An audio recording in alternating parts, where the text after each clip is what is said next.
Good morning friends.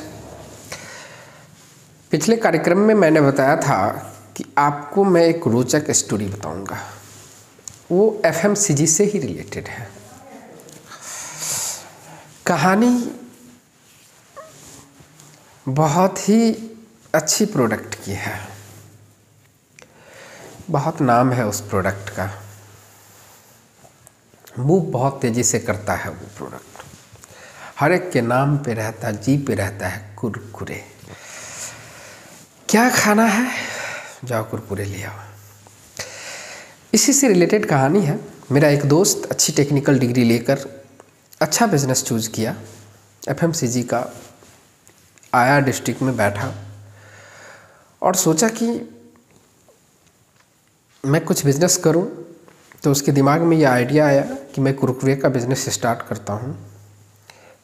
कुछ संपर्क से उन्होंने कुरकुरे का एजेंसी लिया। मोटा मोटी 10-15 लाख रुपया में उसका बिजनेस ये सेटअप हो गया। बिजनेस सेटअप तक की कहानी अच्छी थी, प्रोडक्ट आने तक की कहानी बहुत अच्छी थी। प्रोडक्ट बिकना शुरू हुआ। मैं भी गया। मैं जब भी जाता था एक पैकेट फाड़ता था और खा जाता था। दोस्ती में ऐसा चलता है। फिर हालचाल पूछकर आ जाता था। 2-3 महीने अच्छे चले बिजनेस। 2-3 महीनों के बाद अचानक सा उसका प्रोडक्ट बिकना बंद हो गया। मैं जब उसके साथ बैठता था, बातें करता था, तो वो बिजनेस के बारे में एक शब्द बोला करता था, मैं जितने भी लोग इस ट्रेड में वर्क कर रहे हैं, इस चीज़ में बिजनेस कर रहे हैं, उसको मैं सुला दूंगा। मैंने पूछा सुलाने का तात्पर्य क्या है तुमसे? तो उसका सेंस था कि यदि वो 9 रुपये में 10 का प्रोडक्ट 9 रुपये में बेचते हैं तो मैं 8.5 में बेचूंगा। बोले बड़ी अच्छी बात है, ठीक है, करने लगा। कुछ दिनों तक नया नया जब तक था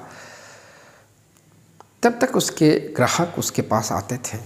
जिन ग्राहकों को उन्होंने कहा था कि मैं 8.5 में प्रोडक्ट दूंगा, वो आते थे।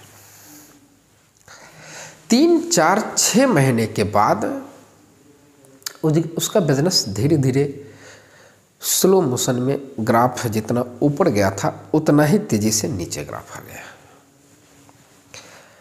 पूछेंगे ग्राफ नीचे आने का क्या कारण था, वो भी मैं बताऊंगा आगे चल के। अब वो देख रहा है कि मेरा प्रोडक्ट बिक क्यों नहीं रहा।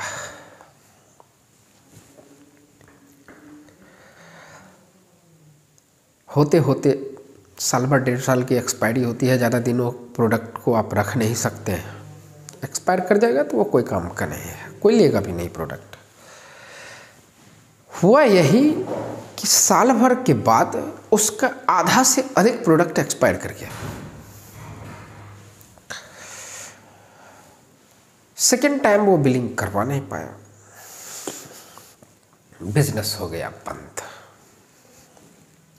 करे तो करे क्या। बिजनेस बंद होकर मन महसूस करके बैठ गया। हम लोग ठहरे दोस्त, लास्ट टाइम में भी जाके एक फाड़ लेते थे और पूछते थे क्या हाल है दोस्त। अब खाए हैं तो कुछ न कुछ तो बोलना पड़ेगा ना।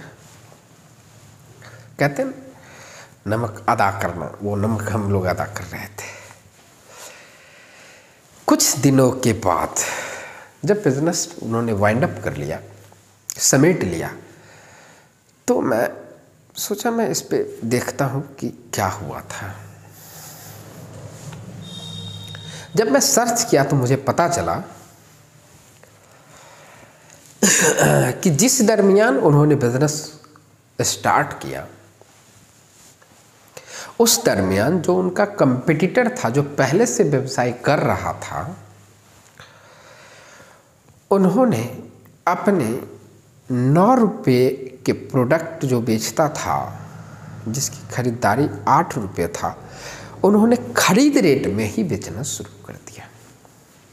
मतलब 9 रुपये में खरीदा और 8 रुपये में खरीदा और 8 रुपये में ही बेच दिया।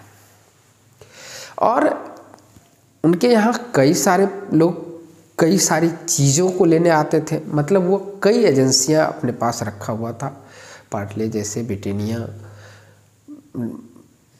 डेटोल, डिफरेंट टाइप का प्रोडक्ट उनके पास था।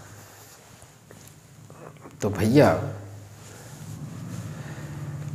उस टाइम में क्या ऐसा हुआ कि इनका बिजनेस फ्लॉप कर गया। जब किसी को आप बता देंगे कि वो 8.5 में दे रहा है, अच्छा चलो ठीक है, हम आपको 8 रुपये में देंगे प्रोडक्ट, स्वाभाविक है कहेगा फिजूल में हम एक प्रोडक्ट आपके पास क्यों लेने जाएं। और लोगों ने जाना बंद कर दिया, धीरे धीरे काउंटर उनका छोड़ दिया।